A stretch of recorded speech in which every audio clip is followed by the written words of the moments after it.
My name's Commodore Perry Owens, Sheriff of Apache County, 1886. I'm covering for the both of you. Besides, I can't afford to take a chance. I need you, Bat. Delving into the grit of the Wild West, we unearth the tales of legendary sheriffs whose law enforcement ways blurred lines, their pursuit of justice often as perilous as the outlaws they chased. Beginning this journey, we spotlight Seth Bullock, the steadfast lawman of Deadwood. Number 1. Seth Bullock.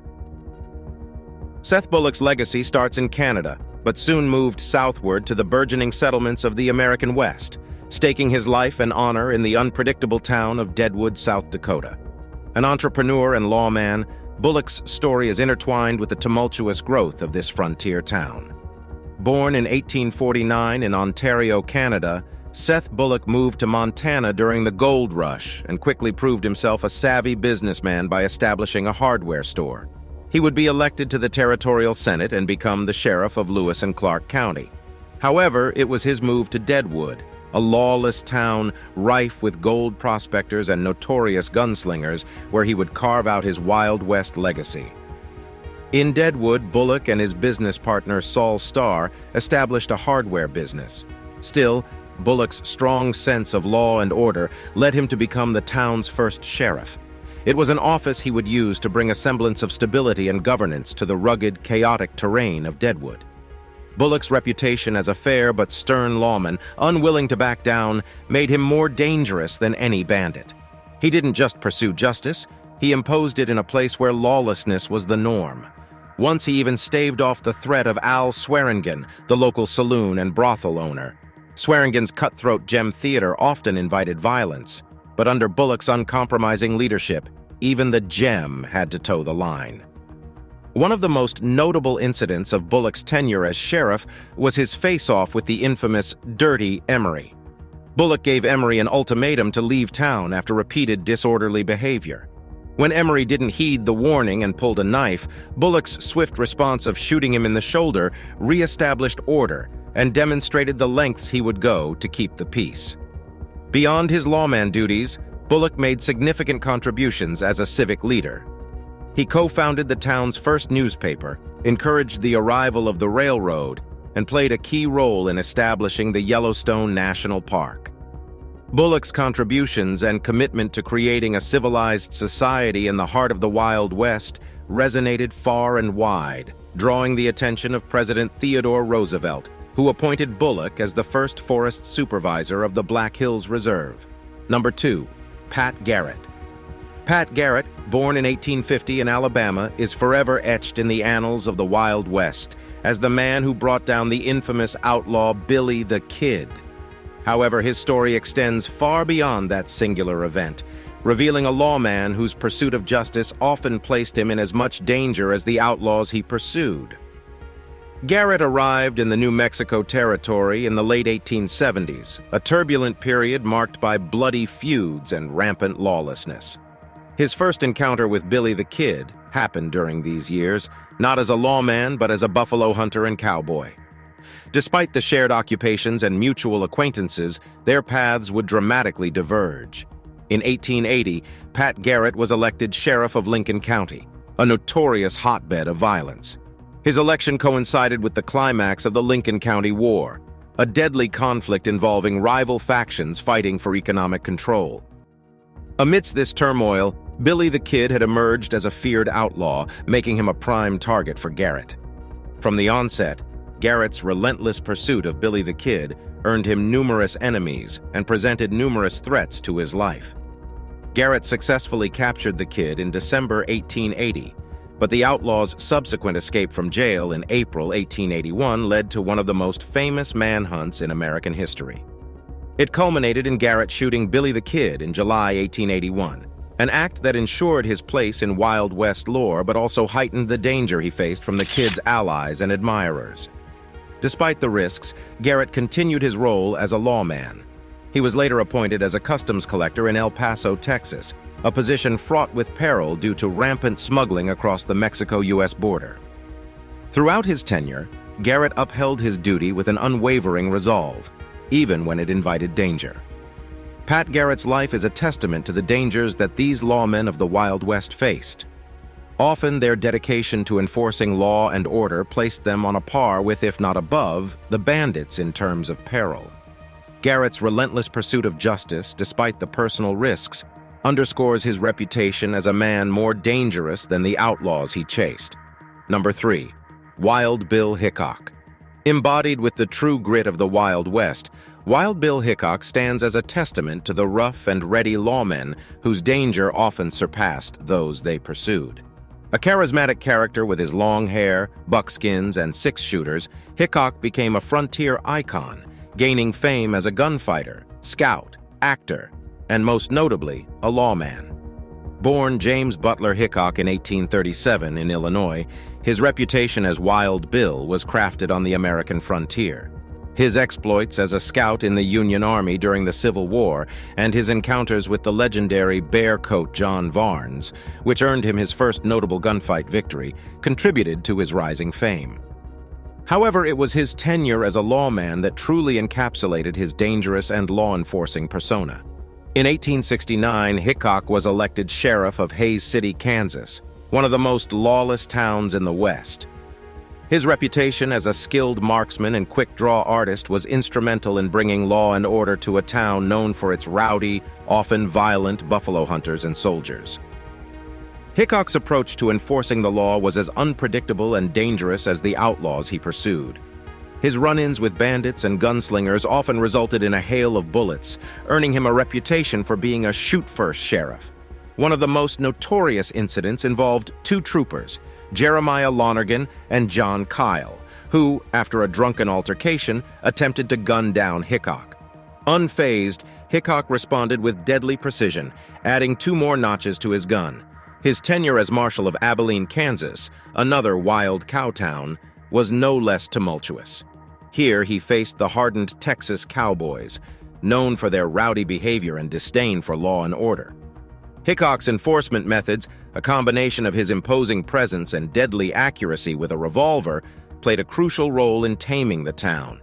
After his time as a lawman, Hickok's fame persisted through his participation in Buffalo Bill Cody's Wild West show and his penchant for high-stakes poker.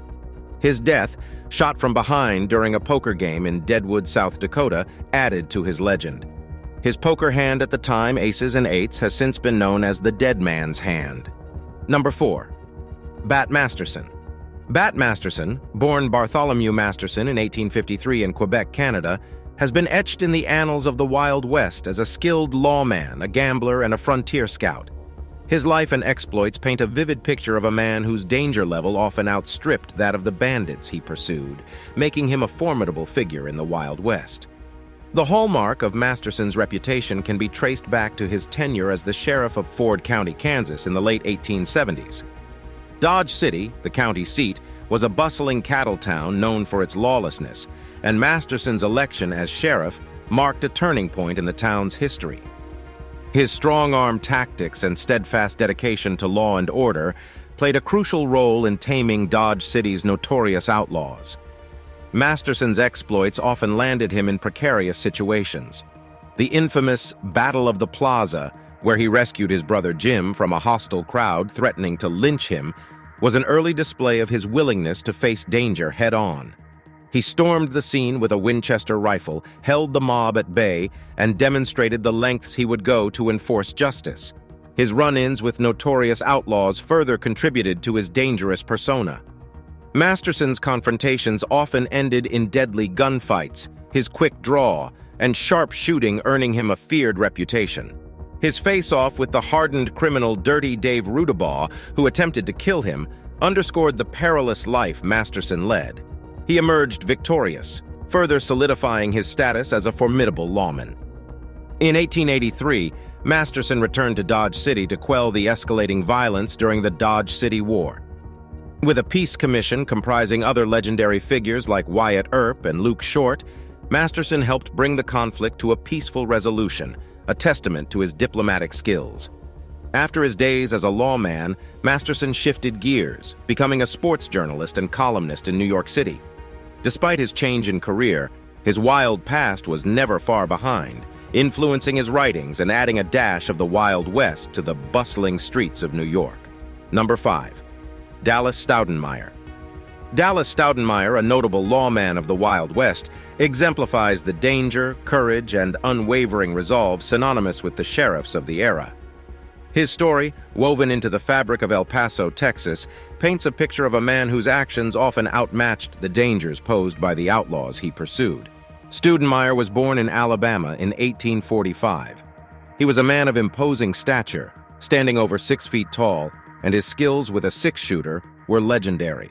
His reputation as a quick draw and a sharpshooter was known far and wide, and these attributes would serve him well during his tenure as Marshal of El Paso, a town rife with lawlessness and violence in the early 1880s. Stoudenmire took the helm as town marshal in April 1881. His arrival in El Paso coincided with a period of rampant lawlessness. Saloon brawls, robberies, and gunfights were commonplace. It was in this atmosphere that Stoudenmire made his mark, implementing a brand of law enforcement that often put him in the line of fire. His most legendary feat, known as the 4 dead in 5 seconds gunfight, took place just 3 days into his term as marshal.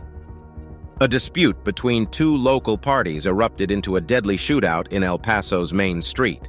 In the ensuing chaos, Stoudenmire, armed with his Colt .45, dispatched 3 men in rapid succession, thereby restoring order and cementing his reputation as a lawman not to be trifled with. Stoudenmire's tenure was marked by numerous such confrontations, each showcasing his readiness to place himself in danger to uphold law and order. One notable incident involved the infamous Manon Clements, a cattle rustler and murderer. Stoudenmire's pursuit of Clements and his subsequent gunfight with Clements' gang underscored the risks he was willing to take in the pursuit of justice. Despite the threats to his life, Stoudenmire was relentless. His hardline approach to law enforcement, however, did not sit well with some El Paso citizens and city officials. Conflicts with local factions, power struggles, and assassination attempts marked his tenure. Even so, Stoudenmire never wavered from his commitment to maintaining order. After his service as a lawman, Stoudenmire ventured into the saloon business. His past, however, was never far behind, with old conflicts resurfacing and resulting in deadly encounters. His life met a tragic end in 1882 during a gunfight, a grim reminder of the constant danger he lived with. Number 6. Commodore Perry Owens. Commodore Perry Owens, a figure whose name stands out among the lawmen of the Wild West, lived a life teeming with danger, a testament to the perilous conditions these sheriffs navigated. Born in 1852 in Tennessee, Owens' journey to the American West eventually led him to become one of the most feared and respected lawmen of his time. Arriving in the Arizona Territory in the 1870s, Owens initially made a name for himself as a buffalo hunter, gaining renown for his skill as a marksman and his bravery. His encounters with hostile Native American tribes during this period underscored his willingness to face danger head-on, an attribute that would serve him well in his law enforcement career.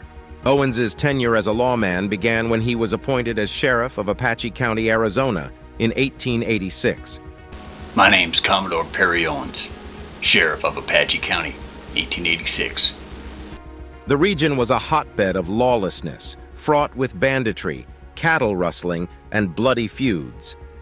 Owens' reputation as a fast draw and an accurate shot, coupled with his no-nonsense approach to law enforcement, made him a potent force against the criminals he pursued. His most infamous confrontation, known as the Owens-Blevins shootout, encapsulates the dangerous life he led. In September 1887, Owens attempted to arrest Andy Blevins, a notorious horse thief and murderer. The encounter, which took place at Blevins' family home, escalated into a shootout that resulted in the deaths of Blevins and 2 of his family members. Owens, however, emerged unscathed, further solidifying his reputation as a man more dangerous than the outlaws he pursued. Despite the constant threats to his life, Owens remained resolute in his commitment to maintaining law and order. His tenure as sheriff was marked by numerous gunfights and confrontations with criminals, each testifying to his courage and his willingness to place himself in peril to uphold the law. Owens' life beyond his law enforcement career was equally eventful. He dabbled in various occupations, including trading, ranching, and prospecting. He continued to live in Arizona, his presence contributing to the law and order of the region. Commodore Perry Owens' story reflects the inherent dangers faced by the sheriffs of the Wild West. His readiness to confront peril, coupled with his skill as a marksman, often placed him in situations more dangerous than those faced by the bandits he hunted. His reputation as a formidable lawman underscored the role these individuals played in shaping the history of the American West, their actions often carrying a greater element of danger than the criminals they pursued. Number 7. Tom Smith. Tom Smith, a figure often overlooked in the pantheon of Wild West lawmen, stood apart for his unique approach to law enforcement. Yet his story is one of danger and fearlessness that rivaled the most notorious bandits of his time. Born in 1830 in New York, Smith's journey westward led him to a law enforcement career steeped in the raw and tumultuous elements of frontier life. In 1870, Smith was appointed as Marshal of Abilene, Kansas, a town known for its rowdiness and lawlessness. Cattle drivers, flush with cash from the sale of their herds, often engaged in bouts of drunkenness, brawls, and gunfights, making it a difficult town to police. Yet it was in this turbulent environment that Smith's approach to law enforcement shone. Unlike many of his counterparts who resorted to gunfights, Smith preferred non-lethal methods to apprehend criminals.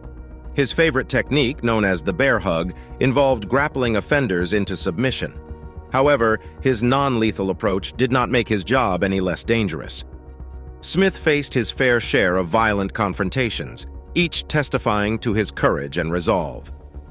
One of the most memorable incidents involved a group of Texas cowboys who had been terrorizing the town. Despite being outnumbered, Smith confronted them single-handedly. In the ensuing melee, he disarmed and arrested the troublemakers, an event that led to a significant reduction in crime in Abilene. However, Smith was not averse to using his gun when the situation demanded. He was known as a skilled marksman and was ready to resort to deadly force if necessary. His confrontation with two robbers, Bill and Jim Donlin, is a testament to his readiness to face danger. When the brothers resisted arrest, Smith shot both, showcasing his abilities as a gunfighter. Tragically, Smith's tenure as marshal came to a violent end in 1870. While attempting to arrest a local farmer for disturbing the peace, Smith was fatally shot. Despite his tragic demise, his tenure as marshal had a lasting impact, as Abilene transformed from a wild cattle town into a more peaceful settlement. Tom Smith's story is a testament to the dangers that lawmen of the Wild West faced.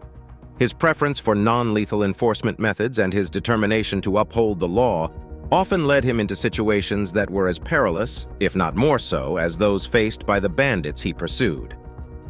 Number 8. Heck Thomas. Henry Andrew Heck Thomas, one of the famed Three Guardsmen of the Oklahoma Territory, was a formidable figure in the law enforcement scene of the Wild West.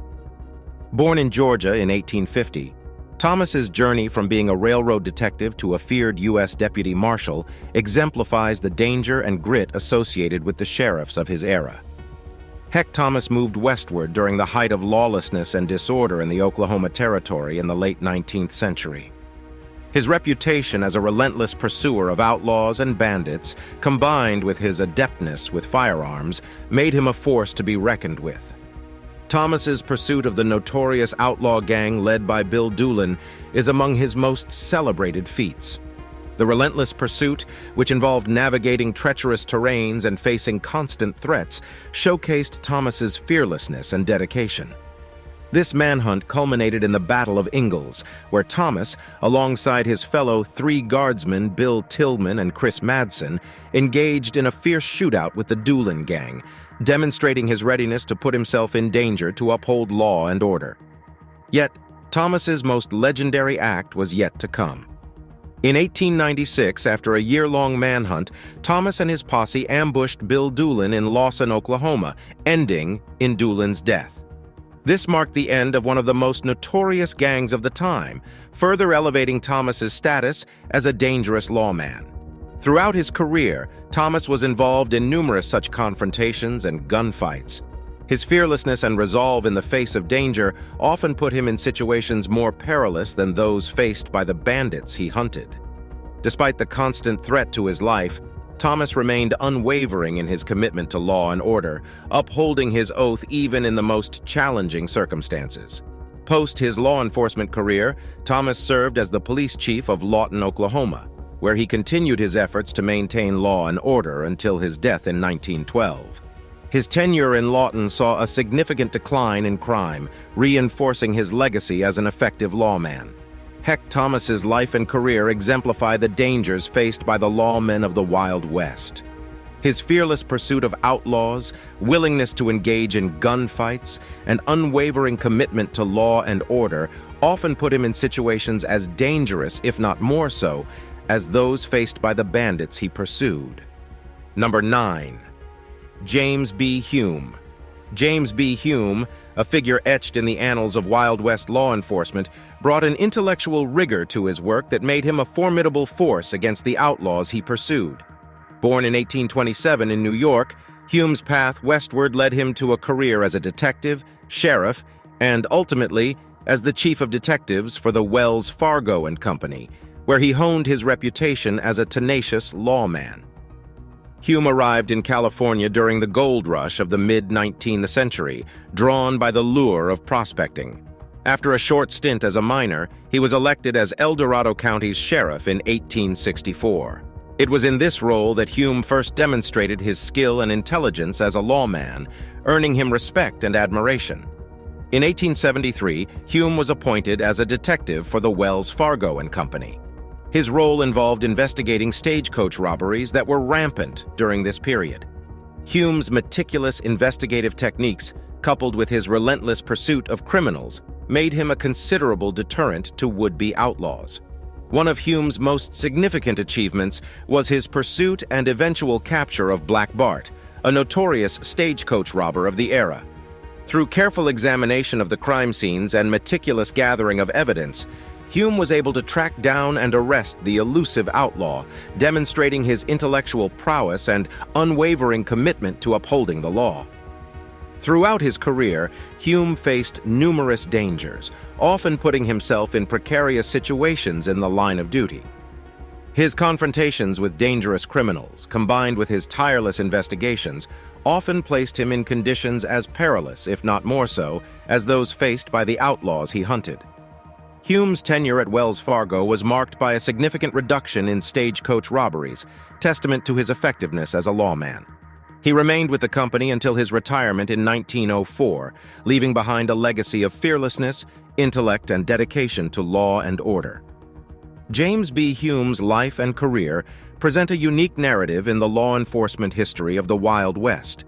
His intellectual approach to crime solving, coupled with his fearlessness and commitment to upholding the law, often led him into situations that mirrored, if not surpassed, the danger faced by the bandits he pursued. Number 10. Harry Morse. Harry Morse, a notable figure in the chronicles of the Wild West, exemplifies the fearlessness and tenacity characteristic of the sheriffs of his era. Born in 1835 in Louisiana, Morse's odyssey to the West Coast led him to a career as a lawman in California, where he became known for his dogged pursuit of outlaws. Appointed as the Alameda County Sheriff in 1864, Morse quickly gained a reputation as a formidable and relentless pursuer of criminals. His tenure was marked by his relentless pursuit of some of the most notorious outlaws of his time, reinforcing his status as a lawman whose daring often mirrored the danger posed by the bandits he pursued. One of Morse's most celebrated feats was his pursuit of the notorious outlaw gang led by Juan Soto, known as the Terror of San Joaquin. Morse's relentless manhunt, which spanned several months and included a daring solo pursuit into Mexico, resulted in Soto's capture, demonstrating Morse's willingness to risk his life to uphold the law. However, Morse's encounters with danger were not confined to his pursuits. He survived numerous attempts on his life, a testament to the constant threat faced by the lawmen of the era. His willingness to confront danger head-on, coupled with his unwavering commitment to his duty, often put him in situations more perilous than those faced by the outlaws he pursued. Morse's career as a lawman extended beyond his role as a sheriff. After leaving office in 1878, he founded the Morse Detective Agency, where he continued his work in law enforcement until his retirement. Harry Morse's story offers a compelling narrative of the risks and dangers inherent in the law enforcement of the Wild West. His relentless pursuit of outlaws, willingness to confront danger, and commitment to law and order often put him in situations as dangerous, if not more so, as those faced by the bandits he hunted.